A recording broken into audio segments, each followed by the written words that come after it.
In this lesson, we want to really clarify in your mind the important role that Birthing Better fathers played in developing these skills.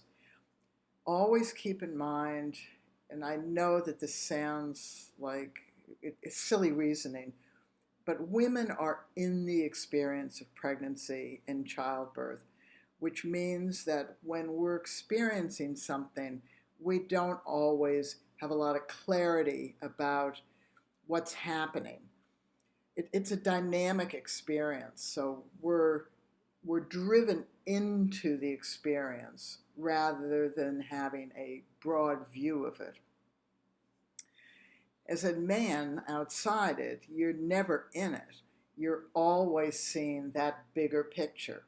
So when fathers and mothers began to develop the Birthing Better skills in the early 70s, we did just focus on the coping, not suffering, because there was such a low cesarean rate, and all of us labored, whether or not we had risks or whether we hated birth or loved it, whether it is short or long birth, whether we had a good outcome or a tragic outcome. And the only reason that was true was that the medical profession wasn't as sophisticated as it is now. It's made leaps and bounds, and modern consumers demand risks are minimized. So maternity was a perfect place where you start to minimize risks, which has then led to more cesareans. So back prior to the increase in cesareans in the 1980s, we did all labor. So it made sense to develop skills to help us not suffer and to be able to cope better and to manage better. And because we all labor, and some of us had quick births, I have very quick births. When you do this lesson and you map the woman's pelvis, the side to side, the sit bones and front to back, pubic bone to tailbone, the shape of the pubic arch, the shape, the length, the width of the sacrum, that's the space your baby has to come through to get into her birth canal, the vagina, and then open up the vaginal opening and come out. So when I was pregnant with my first baby, like many people, I went to an obstetrician and they do an internal and check you. And his comment to me was, you could get a freight train out of there. Now, that's a thought, right? I'll do fine with the grapefruit. Freight trains are looking a bit big. So my babies fit easily through that hard structure, the tube of the bony pelvis. And I had very, very quick labors. So when we, in the 70s, the families that I worked with in the 70s and through the 80s, when we were still developing the Birthing Better skills, there was nothing that the medical profession could do. They knew that some women had small pelvises, but they just let us labor because cesareans were such major abdominal surgery, and the risks to the mother and the baby were very high. So they weren't done a lot. 4.5% cesarean rate in 1970. Now it's close to 30 to 40%, so something's happening. And as a trust, we don't deal with that per se. You have to deal with that because your partner had a cesarean for some reason, and now she wants to have a vaginal birth after a cesarean. So in the late 70s, what we noticed, and what had been true forever, is that some women had short labors and some had very long labors. And those women who had long labors began to experience more medical care. That would make sense. The medical profession doesn't want women to suffer. They don't want there to become a problem. They don't want a problem to become a tragedy.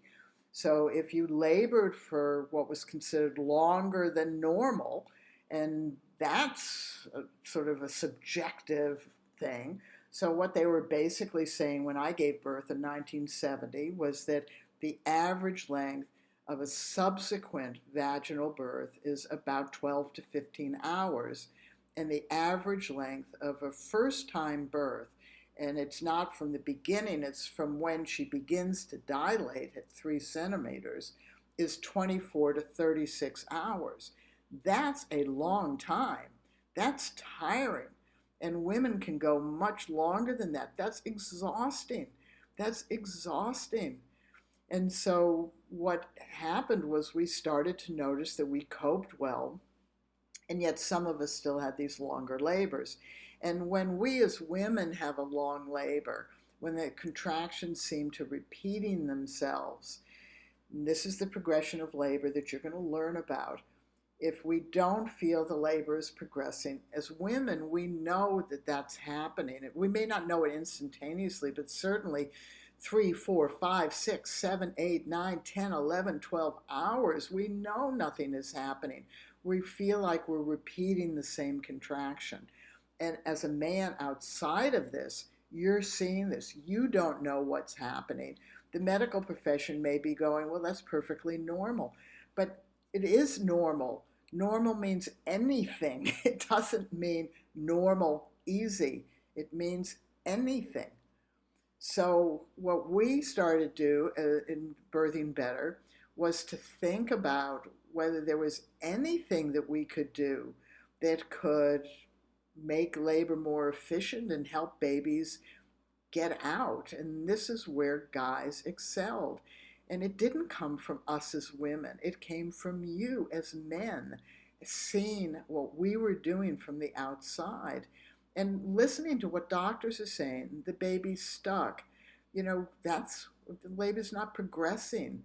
That'll give you a message. Or the woman going, oh, terrible backache or pain in my hip, or I'm pushing for hours, or nothing seems to be changing. So then we started to fiddle around, and the only thing we could fiddle with was the body.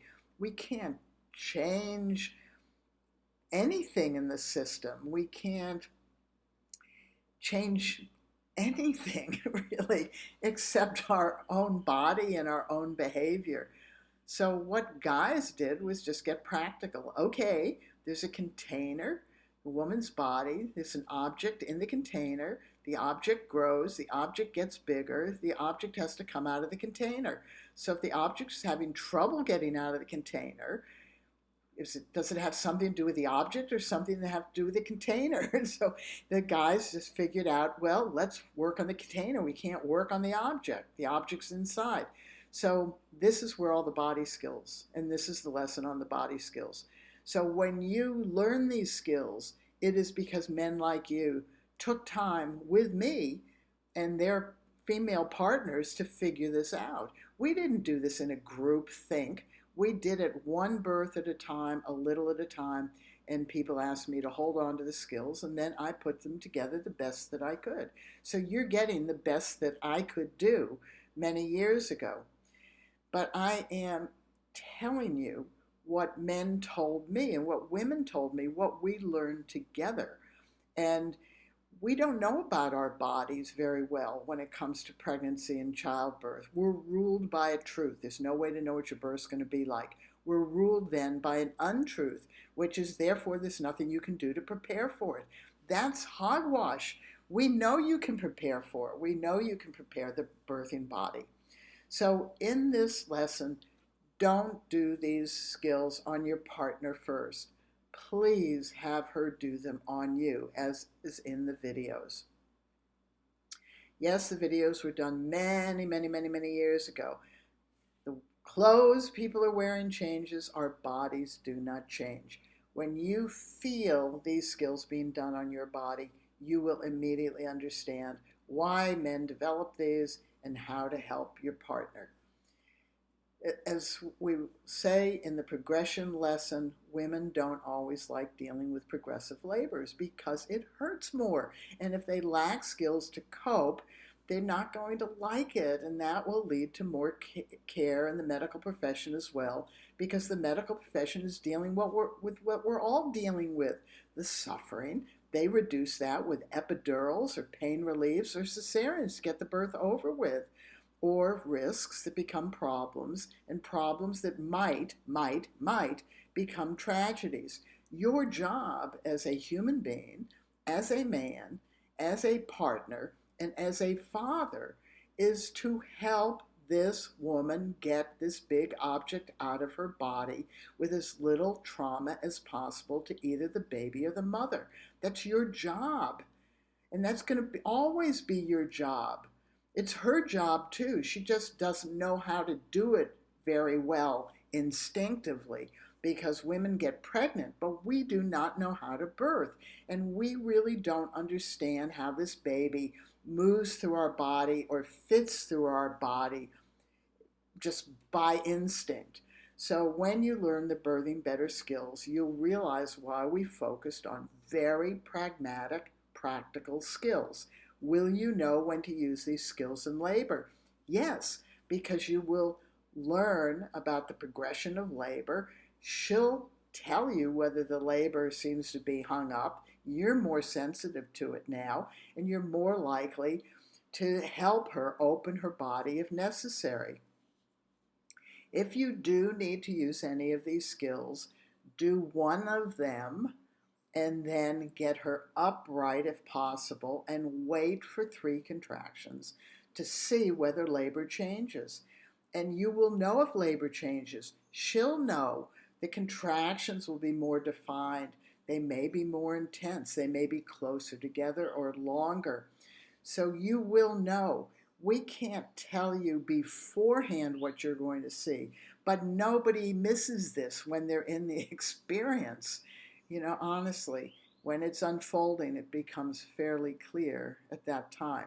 So enjoy doing this. We love these skills. First of all, they're funny, and they're like, wow, who ever knew that you could create that kind of space in the pelvis? And one thing you want to understand about stuck babies is this very simple rule of thumb, so to speak. Put your index finger and thumb together. Don't let them slide. That's a stuck baby. And when I ask people, how much room does a baby need to get unstuck? Often the response is something like that. Well, that's unrealistic, to something like that. Gee, do you think? So let's go back to this. That's stuck. What's going to unstick it? Soften. And then it slides. That's all it takes. She needs to soften inside, and then she may need this bony tube to have space created. And that's what you're going to learn.